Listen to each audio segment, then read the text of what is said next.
There. Huh. Maybe while I'm praying, others will show. First of all, I would like to thank you, Clover, for agreeing to be with us today. We're extremely excited about that, and especially the University Sustainability Committee. So thank you. Um, so today's prayer is taken from the encyclical Laudato Si by Pope Francis. All powerful God, you are present in the whole universe and in the smallest of your creatures. You embrace with your tenderness all that exists. Pour out upon us the power of your love, that we may protect life and beauty. Fill us with peace, that we may live as brothers and sisters, harming no one. O God of the poor, help us to rescue the abandoned and forgotten of this earth, so precious in your eyes. Bring healing to our lives, that we may protect the world and not prey on it, that we may sow beauty, not pollution and destruction. Touch the hearts of those who look only for gain at the expense of the poor and the earth. Teach us to discover the worth of each thing, to be filled with awe and contemplation, to recognize that we are profoundly united with every creature as we journey towards your infinite light. We thank you for being with us each day. Encourage us, we pray, in our struggle for justice, love, and peace. Amen. At this time, I would like to introduce Gino Vaccarelli, also a member of our Sustainability Committee, and our first contact with Clover. Gino? Thank you, Janine. Greetings to our USF family and friends from all corners of the globe. Again, my name is Gino Vaccarella, graduate admissions counselor at USF and a member of the Sustainability Committee. It was back in October of 2020, I volunteered to search for a speaker for today's virtual event. I was fortunate to have watched Clover as a panelist for the New York Times Climate Hub. I was so impressed by her that I quickly went into research overdrive mode. Her message and her work can be seen on all major social media platforms. I was so impressed by her Force of Nature podcast and website, and of course on cloverhogan.com. She was a perfect fit for what we were looking for in a speaker. She wears many hats as a climate activist, a lobbyist, an eco-anxiety researcher, to name a few. She speaks not only on climate change, but on the universal feeling of powerlessness against it. As the founder of Fortune Nature, she has empowered Gen Z to mobilize, but she has also inspired all generations, especially this Gen Xer, a father of an 18-year-old daughter and a 21-year-old son, that there's hope for them for a better tomorrow. At USF, we often use this famous quote by St. Francis: start by doing what's necessary, then do what's possible, and suddenly you are doing the impossible. Clover truly embodies those words. Hopefully today she can extend her global network of young activists to our USF student population and community. And now it's my honor and pleasure to introduce to you Clover Hogan. Thank you. Thank you so much, Gino. I love that expression, by the way. I'm going to have to write that on a sticky note and put it on my wall.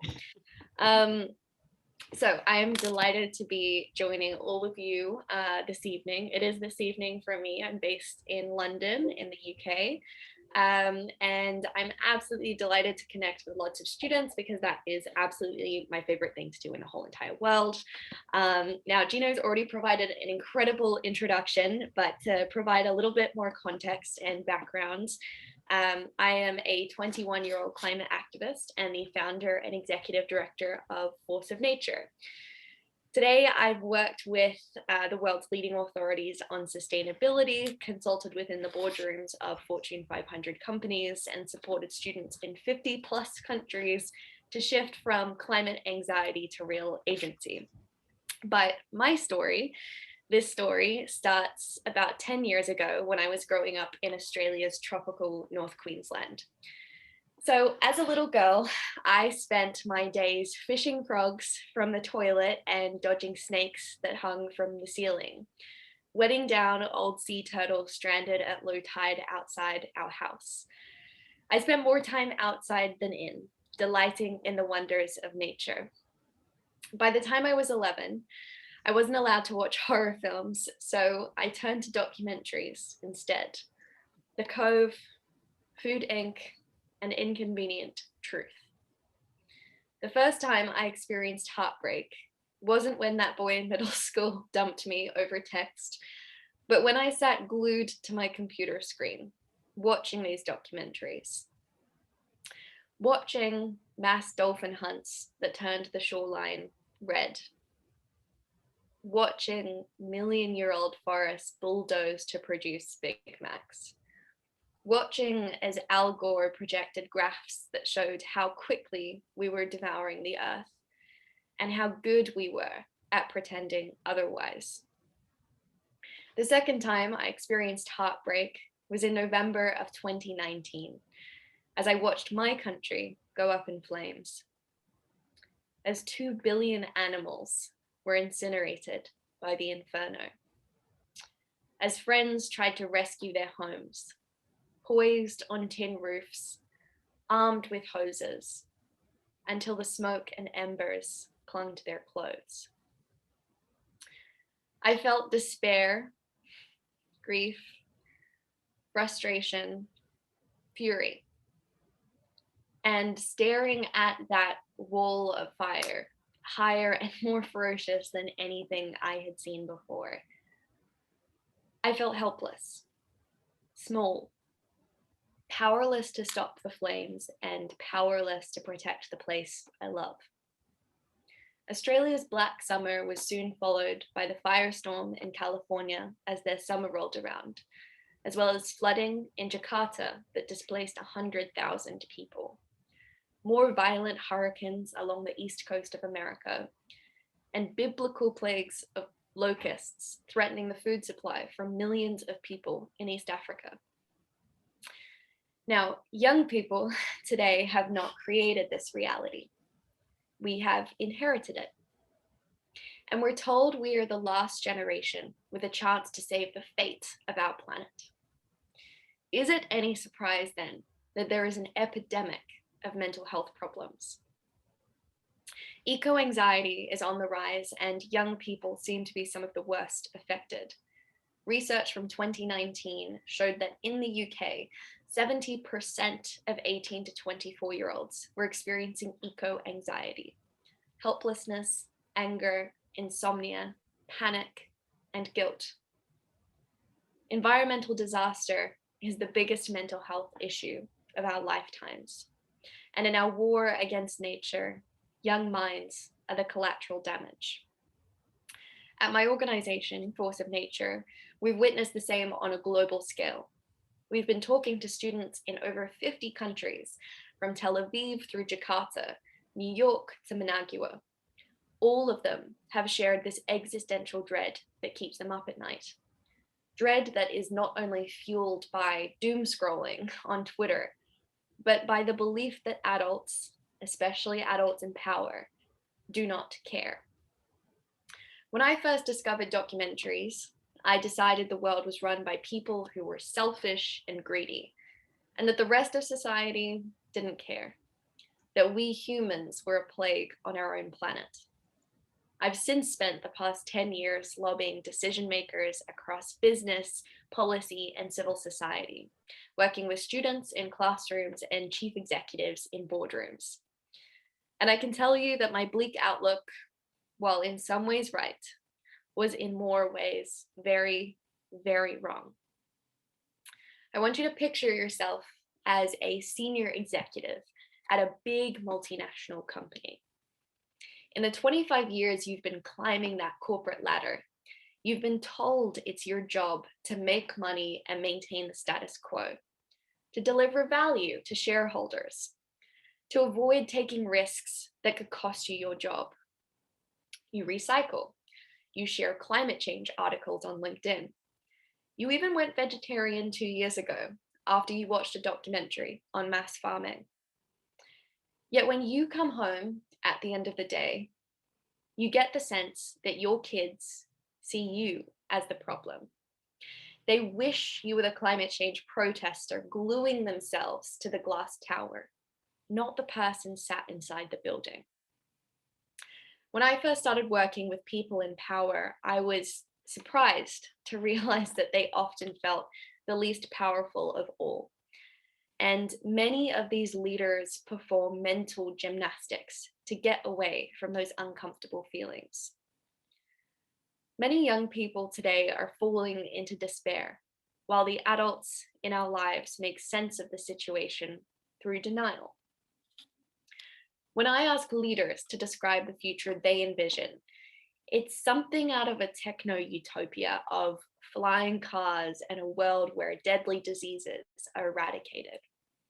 Yet when I ask 8-year-olds in the classroom to describe the future they envision, it's a dystopian blockbuster. Empty supermarket shelves, cities underwater, the kind of place no one wants to find waiting for them when they grow up. Now, you watching this might find comfort in denial, numbing yourself to our hyper-consumptive culture, sleepwalking, even though the science tells us that we're hurtling toward the cliff. You might feel despair, like so many in our generation. Because while those feelings of anxiety, frustration, and anger can wake us up, they can also crush us if we carry the weight of the world on our shoulders. Now, when I first watched those documentaries, I felt despair. Despair that turned into a kind of paralysis that was fueled by the apathy all around me. As an 11-year-old, I could not understand how the adults in my life were so good at pretending that these existential crises didn't exist. The climate crisis, the biodiversity crisis, rampant social inequality. I didn't learn about the climate crisis at the dinner table. I didn't learn about it in my school. I certainly didn't hear about it from Australian politicians or in the mainstream media. But I was filled with a kind of morbid curiosity to understand why we shut down in the face of enormous challenges, which then turned into a sort of obsession. And tonight, I would like to share an area that I've spent researching for the past 10 years, which is why we shut down, why we switch off. Now, I'd like to caveat that with the fact that for a long time, I believed that people didn't care. And I've since realized that people are not empowered to care. So the research I'm about to share with you gives some explanation as to why we shut down in the face of the challenges defining our lives, and particularly defining the future of our generation. And I've grouped this research into 3 core buckets to make things a little bit simpler. So the first is human psychology, which is how we are wired. Now, it is hard for those of us not yet experiencing the impacts of the climate crisis to compute it as an immediate threat. It is still largely nebulous. And while we might be good at responding to problems in our local town or village, this doesn't translate to the global level. Climate psychologists have used the analogy of a frog in a pot of water for some time. When the frog jumps in, the water is cool. Yet what the frog doesn't realize is that she is swimming above a flame. Now the water continues to warm and warm until that water is boiling, until it's too late to jump out. Now, another part of how we are wired, beyond being unable to compute the climate crisis, is loss aversion. I'm afflicted by this every day. It's the fact that we are more afraid of losing things in the short term than we are in the long, even if the latter's impacts are much, much worse. So immediate sacrifices, like taking public transport rather than a car, don't appeal to us as much. We're unwilling to give up the things that make our lives comfortable, that make them easy, that fit into the picture of what normality is that we've become so comfortable and accustomed to. A final element of this human psychology is, of course, optimism bias. I suppose this is less true of young people who are falling into despair and imagining a dystopia. But the reality is, for humankind and for many civilizations before ours, we've really struggled to compute our own impending demise. We believe intrinsically that human ingenuity will always save the day. Someone will fix it. Someone will come in and solve the problems. Technology will prevail. Even when, once again, all of the flags are raised, all of the alarm bells and sirens are going off and telling us that this time is very, very different. We struggle to really sit in that future where we fail to act. Now, the second bucket after how we are wired is cultural narratives. And in fact, these can affect our wiring just as much as the chemicals in our brain. Cultural narratives are the stories that we grow up with that determine how we see the world and how we see our own role in it. And the easiest way to group these cultural narratives is by way of values, extrinsic values and intrinsic values. Extrinsic values relate to what we are taught to prioritize according to the systems in which we operate, namely in the 21st century, pursuing status and wealth over intrinsic values such as community and contribution. One example is pursuing fulfillment through consumerism and disposable living, rather than through connection to nature or connection to a higher purpose. And it's very easy to see the influences that reinforce those values. Advertising, for one, which is based on a model of always wanting more and creating the belief in you that you are not good enough until you have that thing. Now, social media does not help. In addition to the bombardment of subversive advertising, it creates a culture of comparison where we become addicted to the likes and other forms of external validation while fueling our own ego, our own narcissism. No content performs nearly as well as a selfie on Instagram. So we're continually being told that me is more important than we, the collective. And of course, a number of those values are unfortunately today also reinforced by the standardized education system. It creates an atmosphere of competition, and often schools teach us to become a set of averages.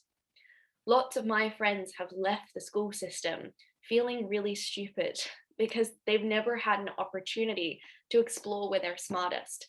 And when it comes to choosing university or choosing not to go to university or take a completely different path, they are completely confused and have no idea which step to take because they have been denied the opportunity to discover who they are and why they're here and the change that they're capable of creating in the world.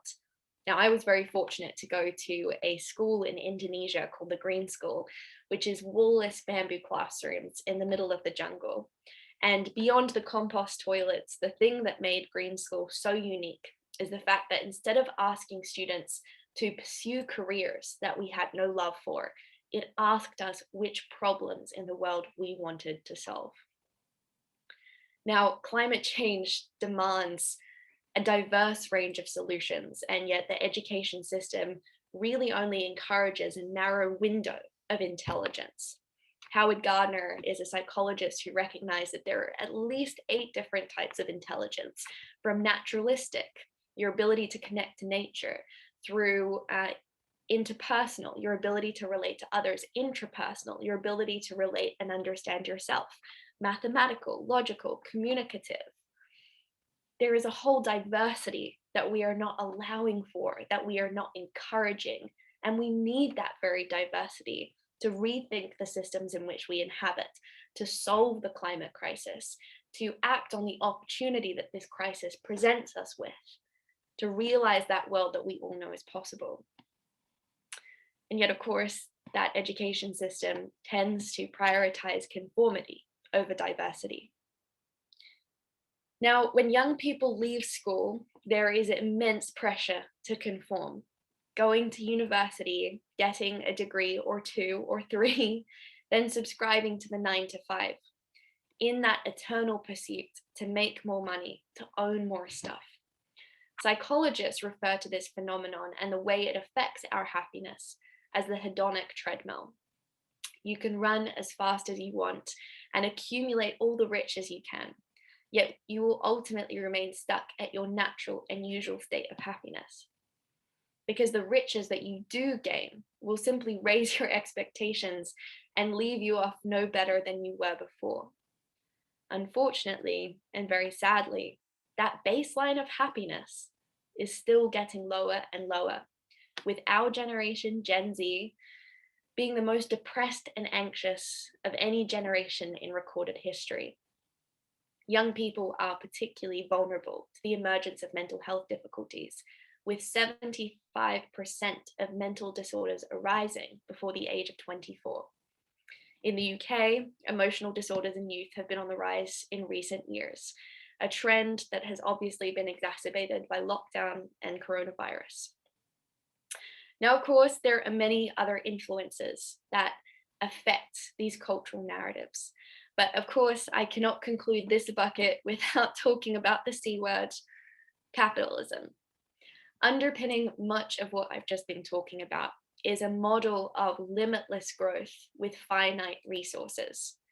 Capitalism, as it currently stands, is built on a centuries-long history of the oppression of marginalized frontline communities and the commodification of nature, valuing the tree more when it is dead than when it is alive.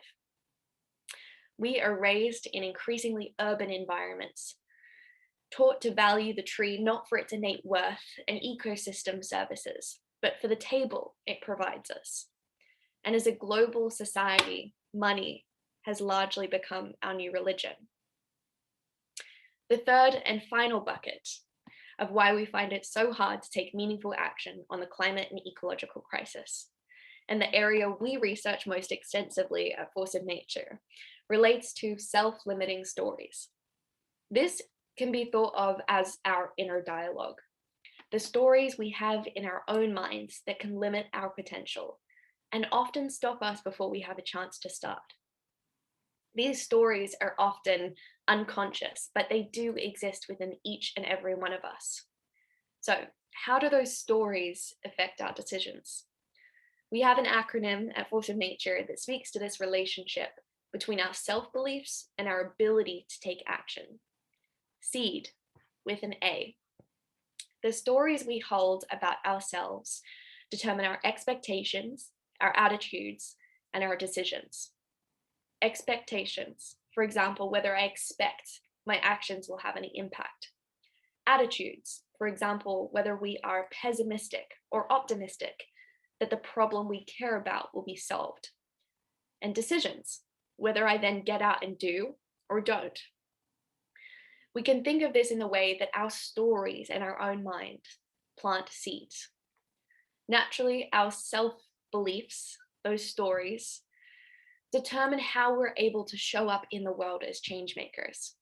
If my story is that I am powerless, then my expectation is that any change I do go out and create will amount to nothing. My attitude is pessimistic. The problem will never be solved. And of course, that doesn't create the kind of headspace that cultivates action. Yet if my story is that I do have power, so long as I focus my energy on a single problem, so long as I show up to solve that problem with my unique skills and talents, then my expectation is that with enough consistency and tenacity, I will contribute to solving that problem. Of course, my attitude is determined, optimistic, hopeful, and that creates an environment where I feel empowered and encouraged to take action. So the question becomes, how do we identify and reprogram some of those beliefs and rewrite our own stories? Now, earlier I spoke about the paradox of despair and denial. Young people falling into despair, lots of adults led into apathy through denial. Yet neither despair nor denial help anyone. Both cause us to shut down and remove ourselves from the picture. Denial erases our responsibility, while despair lumps us with all of it. The story of denial sounds something like, it's not up to me because someone else will fix it. The story of despair sounds like, it's not up to me because it's too big to fix. Do you hear the similarity? Denial and despair might appear to exist on polar ends of the generational spectrum, but they stem from the same place. How powerless we feel, all of us. I believe that the threat even greater than the climate crisis is how powerless we feel in the face of it. Concerned mums and dads, teachers, cautious corporate leaders, anxious 9 and 10-year-olds. And I don't believe we will solve this crisis or act on the many opportunities it presents us with until we mobilize mindsets. So, how do we move out of despair, out of denial, into something radically different? There is a quote in Spider-Man, with great power comes great responsibility. Yet what if the opposite is true? What if it's really, with great responsibility comes great power? This is something all of the world's great movers and shakers have known to be true. None of them were born leaders. They simply decided to make themselves personally responsible. You are not responsible for solving the climate crisis because that is outside of your control. What you are responsible for is the thing inside your control. Indeed, the only thing that has ever been inside your control, your mindset. We all have our own stories running on repeat that immobilize us. The stories the world impresses upon us in boardrooms and classrooms alike. I'm just one in 7.8 billion people. I'm too small to make a difference. I'm not smart enough. I don't have the experience. The system is too broken. Our leaders too short-sighted. Our society too shackled to the status quo. These kind of stories paralyze us. Rewriting them is the single most powerful thing any one of us can do for the planet and for ourselves. Ask yourself now, which story gets in the way of you taking action? Then, how might you challenge it? What's one thing that would need to happen, that you would need to make happen to reveal this story, this fiction, for what it is? For example, if your story is that you are not smart enough, you could challenge it by focusing on the skills and gifts that you bring to the table. If fashion is your passion, think about how we could rediscover our relationship to clothes, to be a closed loop rather than something disposable. If you love making food, how might we stop a third of it being wasted every day? Or in America, 41% of it being wasted every single day. Are you a gifted musician? Then how do we communicate a message of climate action through a universal language? I hear from young people all the time that they're not smart enough, not experienced enough. Yet with enough tenacity and determination, age or lack of experience should never be a barrier. I'd love to quickly share a story of two friends from high school in Indonesia. Isabel and Malati were 10 and 12 years old when they decided to take on the enormous, overwhelming challenge of plastic pollution in Bali. Speaking from experience, plastic is everywhere. It's in the gutter, it's in the street, it's in the rice paddies. When you go swimming, the beautiful coral reefs of Indonesia, there is more plastic than fish in the sea. These two girls, having grown up on Bali their entire lives, decided to do something about the issue. They refused to sit idly by and watch it get worse. So They didn't have any credentials or qualifications, but they decided that they were going to get plastic bags banned in Bali. Now, they focused on what was in their power. They rallied friends to join beach cleanups every weekend. They lobbied the local government. They went on a hunger strike to get a meeting with the governor of Bali, inspired by Gandhi. They started a petition to ban plastic bags, and they decided that they were going to reach 1 million signatures. And they stood at the airport of Bali every day, approaching each and every tourist who arrived to get their signature. And being super cute and 10 and 12 years old, no one could say no to them. Now, Isabel and Malati never reached 1 million signatures, but as a direct result of their action, they were able to ignite a global movement to end plastic pollution, which now includes teams in over 50 countries and a presence in many more. They went on to petition decision makers at the United Nations. They became 2 of the youngest people ever to record a global TED Talk. And as a direct result of their lobbying, Isabel and Malati and the community who supported them are the reason Bali became the first Indonesian province to officially ban all single-use plastic bags, straws, and polystyrene. Isabel and Malati are proof of what you can achieve when you challenge the story that society impresses upon you and the story you subscribe to yourself. Now, if your story is that the system is too broken, too big to fix, visualize what it would look like for you to focus on a single problem, like Isabel and Malati. They didn't start with plastic pollution, but plastic bags. And their focus had a domino effect that created change much bigger than a single item of plastic. Now, the climate crisis, we often talk about it through the lens of polar bears and solar panels, but that could not be further from the truth. The climate crisis is a symptom of many interconnected problems, from food waste to fast fashion, from social inequality and prison reform to how we've divorced ourselves from nature. Every problem requires a solution delivered by someone like you. So what is that problem that ignites a fire in your belly? Finally, if your story is that it's not up to you, I remind you of the very famous saying, if not us, who?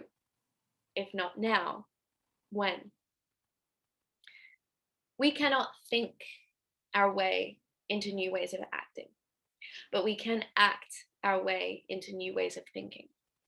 So once you've identified your story and you've thought about what you can begin to do to challenge it, you then need to turn it into a step, a commitment. What is one thing you can do today after hearing these words to work toward this goal? It could be as simple as listing out your top skills, where you're smartest, or the things that come as easily as breathing, and brainstorm how you can use these to take action to show up for that problem that ignites that fire in your belly. If your story is that the problem is too big to fix, and you realize that you need to challenge that story by focusing on the opportunities, it could be that today you research the top 3 solutions to the problem that you've identified, from protecting tropical forests to educating girls or paving the way to a Green New Deal. By taking these first steps, we can start on this path from feeling powerless to empowered. That means becoming aware of the stories that limit our potential, then rewriting them through our action. I now want to take this opportunity to leave you with 3 of the most important things I've learned in my decade of activism. First, know that you are not alone in your feelings. Every day at Force of Nature, we work with young people from around the world who are facing enormous internal and external struggles, who might feel just as afraid and overwhelmed and anxious, but also are just as keen to make a meaningful difference. My friend Caroline Hickman is an eco-psychotherapist from the Climate Psychology Alliance and a lecturer at the University of Bath. Now, she says that eco-anxiety isn't pathological, right? It's not some mental illness or condition that we need to treat. It is a legitimate response to the climate crisis. In fact, it is mentally healthy to feel this way because it is a sign of empathy. It is proof of your humanity. If you're feeling or have ever felt eco-anxious, it suggests that you care deeply about the issues and the state of the world. For a long time, probably from the time I was 11, I felt eco-anxious, yet I didn't want to allow those emotions of stress and overwhelm, in large part because we're in a society that tells us that there's such thing as good feelings and bad feelings, and we should run away from the scary, uncomfortable ones. Even though life is a full palette of paints that we should experience, we should live fully and vibrantly. I tried to beat those darker feelings into submission until the fires in Australia, when I was no longer able to perform those mental gymnastics. And I had to sit down, and after many times of spontaneously crying in the shower, on the tube, on the way to work, or in meetings, I had to acknowledge what was really going on. I had to create space for those emotions. In fact, many climate psychologists would argue that more people should be experiencing eco-anxiety, particularly people in power. We need to acknowledge it rather than bury it. At Force of Nature, we sometimes work with young people who might be in need of greater help than that we can provide in our classrooms. Because while climate anxiety or eco-anxiety is not a clinical condition, it can exacerbate previous underlying conditions or mental distress. As someone who has experienced severe anxiety, which can show up in panic attacks, depersonalization, in really difficult times as suicidal ideation, I cannot tell you how important it is to ask for help. You can start by reaching out to friends and family who you trust, who you know will listen, or who you think might be able to understand. Or else there are so many incredible mental health professionals like Caroline Hickman, who I mentioned earlier, who can help you navigate those difficult times. Now, the second thing that I would like to share with you are that individual actions, while not a stopping point, can be a critically important starting one. We know and recognize that the changes that are required for the climate crisis, for social injustice, are systemic, they're institutional, but purely on a personal level, doing the small things can help strengthen your own convictions and reinforce those positive values that affect your stories and allow you to influence the stories that make up our reality, that make up our world. To take an example, I decided to become a vegetarian when I was 11 years old. Now, that might not be the action that you decide to take, but it was the first environmental stand that I took. And having that constant in my life has been an important fallback if ever I feel overwhelmed by the bigger challenge of animal agriculture. And you will be surprised by where those individual actions can take you. Going vegetarian was the catalyst that led me to working at Impossible Foods, a company that was then unknown, but some of you might be familiar with, the headline-grabbing startup that makes meat from plants. Plus, you don't need to be perfect. It is more important that we have 1 million people doing activism imperfectly than a handful of people trying to do it perfectly. I am an inconsistent environmentalist. I forget my reusable bag when I go to the supermarket, and when I'm there, I often buy food that's wrapped in plastic. I mentioned that I've been vegetarian for a decade, yet last week I ate salmon sushi on purpose. I own a MacBook, I fly on planes, and I take long showers. When I first became an environmentalist, I was driven by the desire to be better, to be part of the solution. This imprinted in me strong values that guide me to this day. Yet I held myself to higher and higher standards, which soon became my identity. Eventually, I wasn't striving to be better, I was striving for perfection. I felt shame for the smallest of mistakes. And I'm not proud to say that for a number of years, when I accidentally ate meat, I would run to the toilet to hurl my guts up. This was not an act of self-love. And while I did not realize it at the time, my own shame, which was disguised as self-righteousness, led me to guilt the people around me for being imperfect too. This thinking is pervasive in the environmental movement, as if being imperfect means that you care any less or are somehow less committed. This is untrue and dangerous. It can spiral into self-destructive behaviors, and it also makes you ineffective. If you're driven by guilt or the need to be perfect, those positive actions are really difficult to sustain. If eco actions make you feel good, do them. But don't beat on yourself if or when you slip up. That is what makes you human. Third, researching psychology has made me very aware of just how sensitive I am to external influences, which is why it is so important that you establish those personal boundaries. Now, this includes the people I surround myself with and the information I expose myself to. I love learning, and I am a total sponge for new information and knowledge and insights and different perspectives. But I have become super cautious about where I seek those inputs from. I've begun to limit my time on social media, for one, because while it is a powerful connector, I think Twitter especially can be a vortex for doomsday news. So I limit the time I spend on it.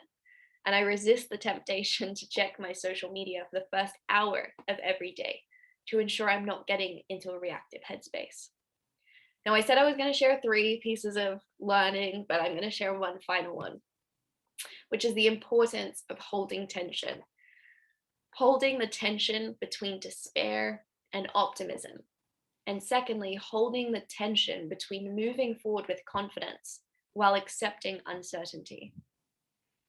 It is essential that you acknowledge your grief or anxiety or overwhelm rather than disallowing it, while also rallying the courage to envision a brighter future. Those 2 things are not binary or mutually exclusive. We can experience hope and despair in the same breath. In fact, I believe that's the human experience. But find where those pockets of future exist in the present. Who is leading the charge? There is much to grieve and just as much to aspire to. And hope lies somewhere in the messy middle. And on uncertainty, I will not delude you. The hardest part of my work is knowing that there is every chance that not enough of us will act and that we will fail to solve the climate crisis. Now, I have been on this planet 21 years and spent the past 10 trying to save it. At least that's the story I told myself. The story that I wanted to open this talk with. Yet I realized it was untrue. I wanted to save the world, and I ended up saving myself. Because as much as I have a responsibility to my planet, I have an even greater responsibility to myself. To be able to look back on my life and know that I did everything in my power. I wielded every shred of energy, privilege, knowledge, and resource to help others step up rather than shut down. To be part of the groundswell movement that delivered a better, brighter future. This will be true regardless of the outcome, regardless of where we as civilization, as humanity arrives. When you do the same and you look back on your life, what do you want to see? will you have chosen despair, denial, or something different? Will you have been a spectator to our planet's problems, or the person who showed up and did something to fix them? What will your story be? Thank you so much. I would love to invite any questions that people might have, either in the comments, or if you want to raise your hand, we will spotlight you there as well. But otherwise, thank you so much for having me.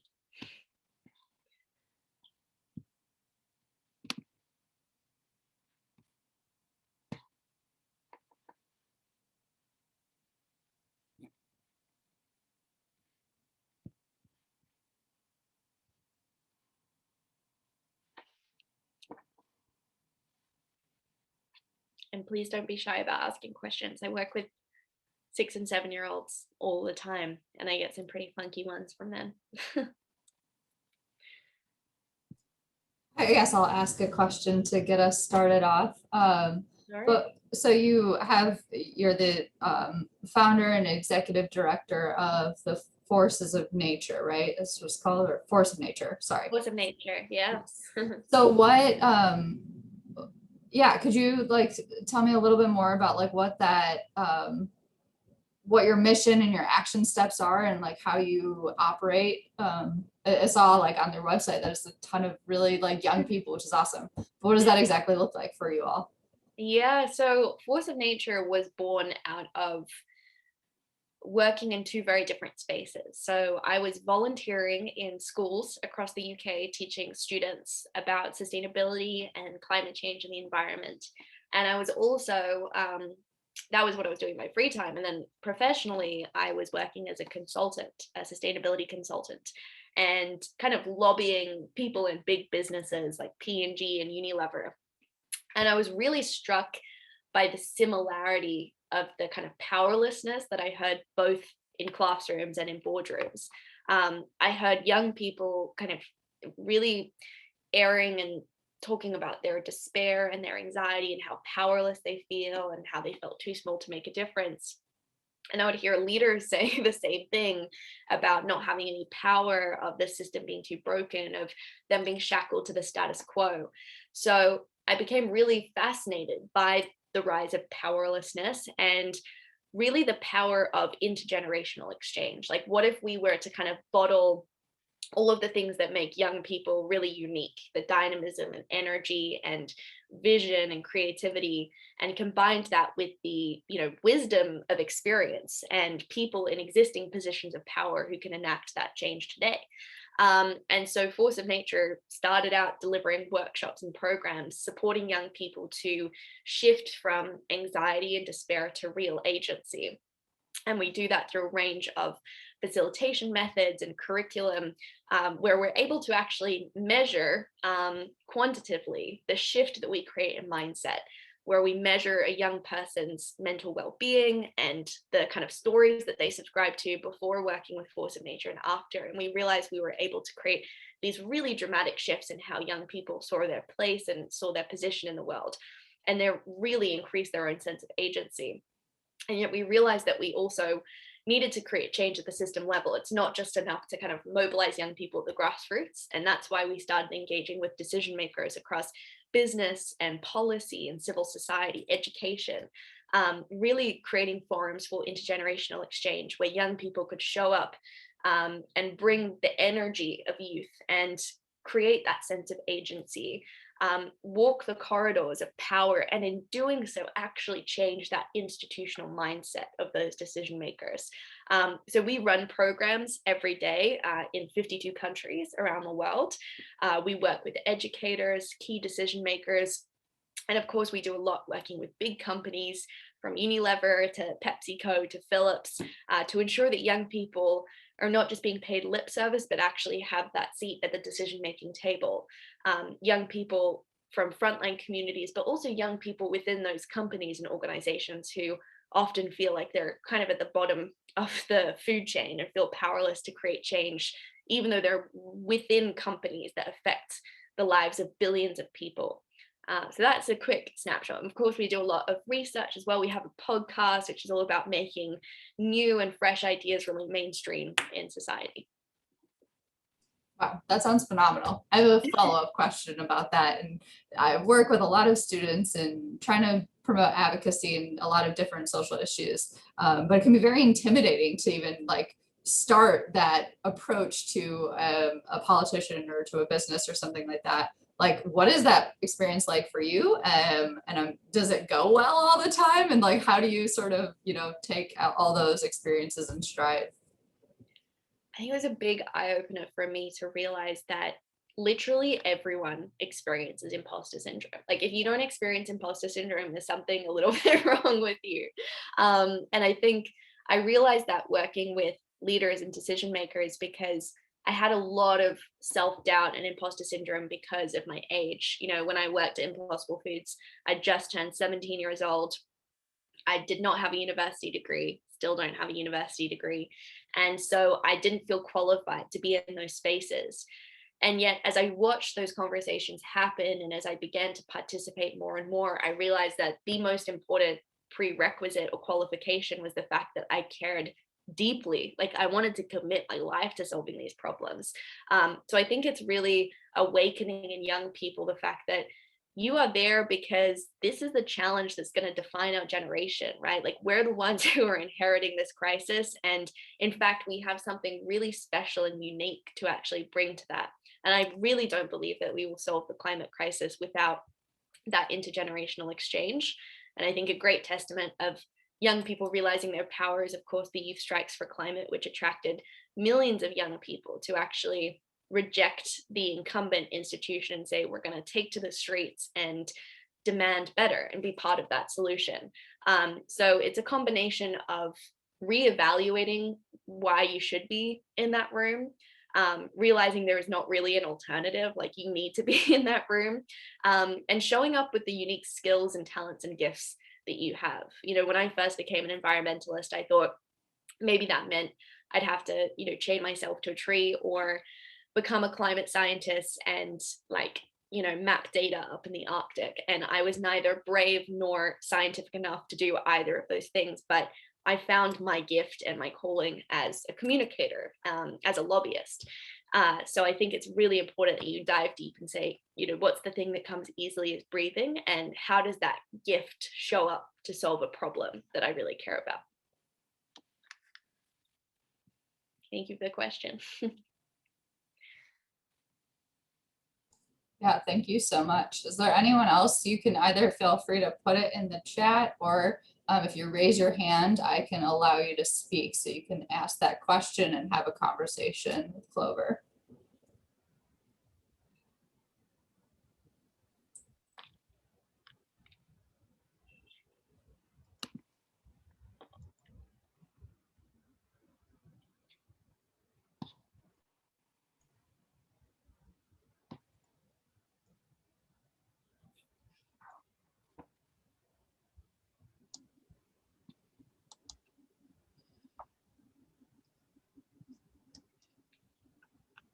Well, if there's not any more questions, I just want to say on behalf of the University of St. Francis, thank you so much for spending your afternoon with us and sharing what you have learned over these many years of your young life.